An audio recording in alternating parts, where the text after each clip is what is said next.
What's up, everyone? So I'm just gonna do a quick little first impressions of Mario Strikers Battle League. I played the first kick beta, at least the first time Nintendo released it. Played it for a full hour, streamed it, hung out with chat, did that whole ordeal, and honestly, it was okay. It wasn't anything particularly special. So I'm mixed. I had a lot of fun. It was a good time. At first, I actually hated it. Like, I was playing through the first couple matches, I was like, holy crap, this is just unbearably bland. There's like no flavor to it, and that's what Strikers was all about. It had all this flavor. It was fun, chaotic combat with the soccer, and then the Battle League just wasn't hitting it for me. The goalie was pathetic. There were shots being made that totally shouldn't have made it. The goalie was just completely unresponsive. Completely exaggerative. But he just did not respond the way the original Strikers did. Like, that man was on point at all times. And then when it came to Battle League, the dude like had a 3-second delay. Like, he was seeing the world in lag. The goalie was just pathetic. And I thought that was like, okay, the goalie just being this lame is kind of already putting a dampening feeling on this. The goalie's not even good. What use is anything else? And then as we got further in, I was like, I don't know what happened, but the goalie started to become more competent in later matches. I don't know why, but that was just the first thought. Was like, oh, holy crap, I'm scoring like there's absolutely no problem whatsoever. And it was just very low effort. I don't know why, it's just how it was. But as I kept going, the game started to like really click with me for some reason. I don't know what exactly changed. I think maybe I was going against some people who just genuinely sucked. That may have been part of it. You know that's gonna happen when you play an online game. But then I got in the round with these people who, like, we just kept doing rematch after rematch. It was like an even match. It was pretty fun. Me and this one guy were head to head with this other two people. I don't know if we were on the same team. I couldn't see the usernames, but I think it was me and this one guy were on the same team the entire time, and we were going against them. And we were going back and forth between winning and losing, back and forth, and we just kept rematching and rematching and rematching. It was pretty great. I got a little sidetracked there. The game itself, one of the major complaints, besides the goalie just being absolutely brain dead, is that there is almost no character in the sense of the way the original games were. Like, yeah, there's style in a sense, but it feels so, like they clearly were going for a more modern style, and it makes perfect sense. You want to upgrade with the times, but these upgrades, quote unquote, feel more like downgrades. They didn't feel as good as I would have hoped them to be. Like, just looking at them, it felt like, you know how all those modern day company logos have like these nice detailed shaded designs, but then they just flatten them to make them look like flat colors. Like, oh, instead of here's all these nice Firefox logo with the colors, we're just gonna flatten it and it's all flat colors. It's like, it doesn't look bad, but it looks generic, you know? And that's what this game really screams in its visual department. That really lost me. I was like, how can you have such a stylish, over-the-top Mario game like this, and then just completely drop the ball on the sequel that we've been waiting for over a decade? I'm pretty sure, it's been over a decade. So they dropped the ball on the visuals, but then I started seeing the victory animations, and then the animations for the supercharged shots, and they were very visually pleasing. I was just like, holy cow, how do you have this bland looking game, but then you just throw in these like absurdly well animated models doing their fun little poses? They're very exaggerative. They have very good character. They're very well characterized. I don't think that's the right wording, but like, they have personality behind all their movements when they're up close. And even their movesets, they have, like, Bowser does his little roll in his shell. Yoshi licks you with his tongue with his charged attack. Okay, you know, alright, I haven't even talked about the gameplay. The gameplay was getting kind of bland at first. I was like, first 2-3 matches, I was like, it's not really clicking with me. It feels like Mario Strikers, but it's too zoomed. It's awkwardly, the camera angle, I don't like it. The field feels much smaller than it was originally. At first, I thought, okay, they're doing that for the portability of the Switch. They want to keep it a little more you can see everything at once kind of deal. That kind of made sense to me, but I was still losing track of my character, and I had the visual assistance thing on. I'm legally blind, so you take this part with a grain of salt unless you're legally blind as well. Grain of salt's not the right phrasing, but nonetheless, take it if this applies to you. Like, I was struggling to keep track of my character a lot because they did not have clear indications of if it was me playing or my teammate playing. They had like a number, but sometimes like they'd have a 7 and a 5, and the 5 would get mixed up with a 7 for me because like they just looked kind of similar. So it was hard to keep track of if I was playing right, and I could tell like mine was highlighted a little brighter than my teammates. But that's still like, that's not a huge indication for someone visually impaired. And that this applies to a very small number of people I know, but it's something I thought I should bring up. And even then, I wasn't having the worst time ever. I could keep track for the most part, but sometimes it just felt a little weird. And overall, it's like the visuals. All right, we're kind of hopping around, but it's fine. The visuals were just bland. So the menus had very nice, clean artwork, very imaginative. It fit the style of the menu. It was a very simple menu. You don't really need much for this kind of game. It's just, multiplayer, online, and that's about it. It's like, and sure, single player if for some reason you want to do that. And this is just based off the first kick, so there's more to come, I'm sure. So the gameplay, I at first I didn't like the idea of the charged attacks. The charged attacks felt kind of weird. I was like, I get where they're coming from. It feels a little clunky, but I can see where they're coming from. And I was like, I'll give it a chance. I kept going. I was like, okay, this is actually clicking with me. I really love the concept of like, oh, you tap the attack and it just knocks them back or makes them lose their footing depending on if a heavy character hits a light character or a light character hits a heavy character. It has a little bit of a different impact.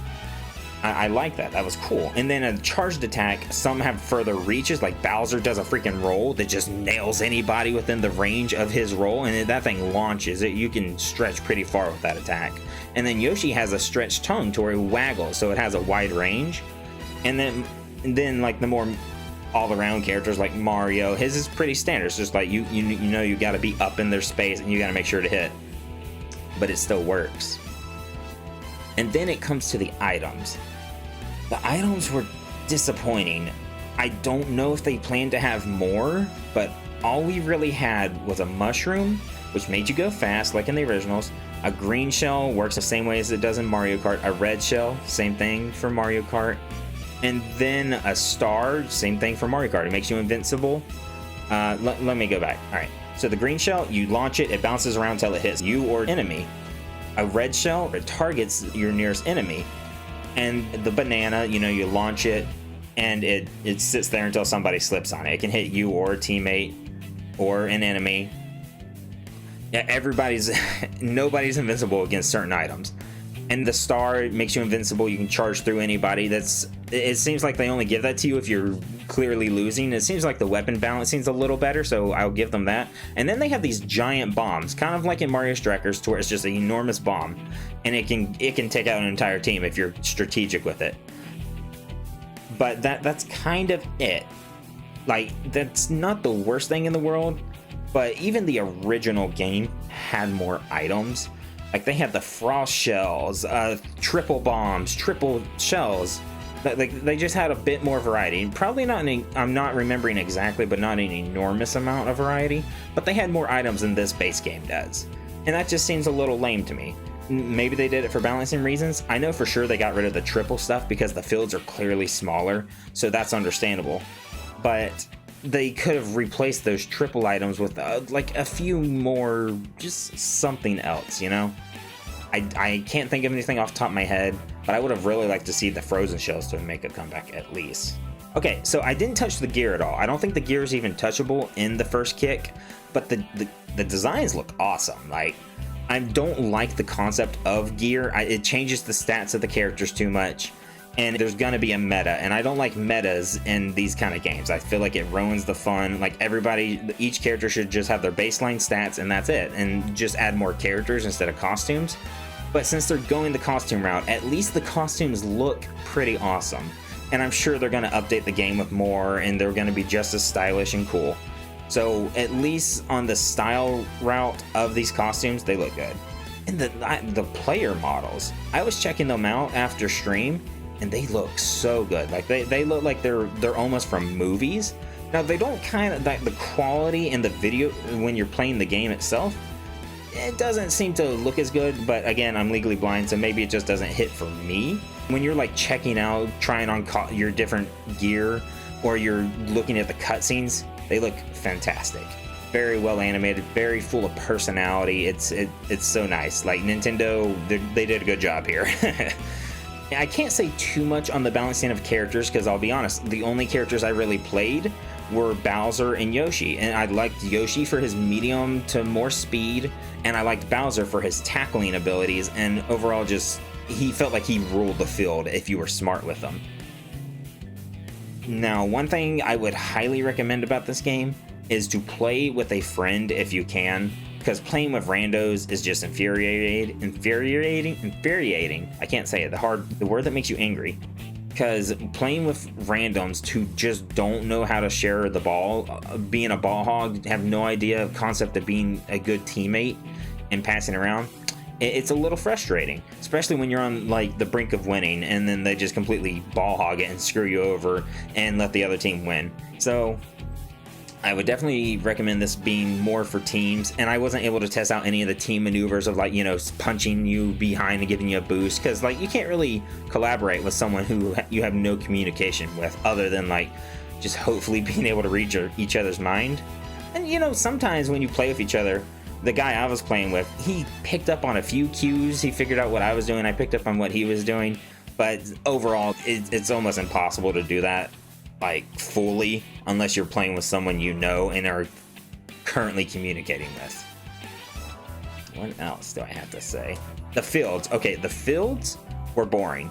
I could not tell the difference between any of the fields. I was too focused on the game. Like the game was so frantic and chaotic. When you're going against another team that's just as good or better than you, there's so much chaos going on, you do not notice the fields. And like to an extent that's not bad, but it's disappointing because it feels like there's almost no character because they put so much emphasis on the fact that you can combine fields, and I thought that was a really cool idea because it gives both teams a way to choose what they were wanting to play. That's actually really cool. But at the same time, the fields were just bland. There was nothing special about them. They were set in different locations like Luigi's Mansion, Mushroom Kingdom, Donkey Kong area, Bowser area, and I think there was one more, but I did not notice a difference. It was just, that was it. There wasn't character behind this. Again, this is a visual for a legally blind thing, so I don't know. It may not be the same for everyone. Maybe because I didn't see it as well. I was mainly focused on the gameplay, and I wasn't trying to observe the arenas. But I know on the GameCube version and the Wii version, I noticed the environments way more, and that was on a much older TV too. I was on a CRT when I played that. And I mean, I've played Strikers on a flat screen. Same screen I'm playing on Battle League. So I've noticed both. And there's just not a lot of personality behind these fields. Like even like the ground kind of changes. There's a design change and maybe like a slightly darker green, but that's kind of it. And like the fence is a different color. Like I know in Luigi's Mansion they made it like spooky purple. That's kind of it. And like I don't even remember the other ones. I think the jungle one had like a yellow tint for bananas for Donkey Kong. But yeah, that's kind of all.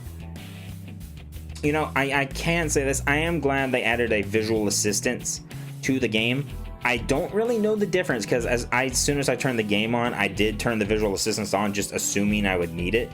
So I don't know what it looks without the visual assistance. But nonetheless, I'm just glad Nintendo was actually willing to add that. That was surprising because Nintendo is not exactly visually impaired accessible most of the times. I constantly struggle seeing in Smash Ultimate. Specifically Smash Ultimate. No other Smash Bros. Have I ever had this issue with. But the backgrounds and the characters blend in way too much, and it's super frustrating for someone who tries to play competitively. It was nice to see a little bit of visual assistance involved, like added to the game. I'd say my overall impressions are that I don't know if I'm going to be willing to spend $60 on this game up front. With the way Nintendo's doing this scummy thing with all their sports titles to where they update it over time, they don't add content immediately. They slowly add it over time instead of just finishing the game and then selling it to us. They slowly add content over like a 1 or 2 year time span. I don't want my game completed in 1 or 2 years. I want my game completed when I buy it. So I don't know if I can justify purchasing the game, but I did have fun. So if I can somehow convince friends or family to play this game with me consistently enough to justify a $60 purchase, 100%. Had a good time, was fun. After I got through the kinks and realized oh, this is a new game. I gotta adjust, and I did have a lot of fun near the end, especially the last 4 matches to where I was playing these same guys over and over, more 5-6 matches. We were playing head to head, it was competitive. We were going back and forth. We were just bouncing around. It was a lot of fun. But there were the flaws of the bland stages, the lack of items, the characters were, you know what, there's one thing I did not touch on. There was no sidekicks. We were all just individual, super characters, and I did not like that at all. They dropped the ball on that. I get where they're coming from, to where everyone wants to be the main guy, instead of being oh, I don't want to be freaking Birdo when you're playing as Waluigi. And it's I get that, but at the same time, that was kind of what balanced the game out, because not everyone could do that charge strike, and that kind of, I don't know, it felt like it ruined it. But for an online competitive scene, I do see where they were coming from there. So again, I'm not entirely, I played it, I got used to it. It wasn't the end of the world for me. I would have preferred them to go the sidekick route instead of everyone playing as a captain character. I get that, so I'm not going to be too harsh about it, especially when it comes to online, because everyone would be fighting to play as the captain so they can get the super strike.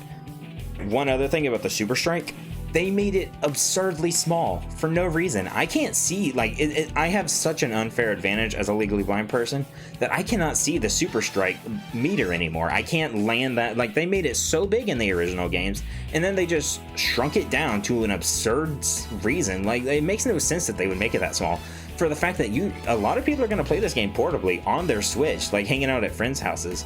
So why would they shrink the bar down to such a small amount when there's a couple people surrounding a Switch? You're not going to be able to see that. Even people with good vision wouldn't be able to see that very well.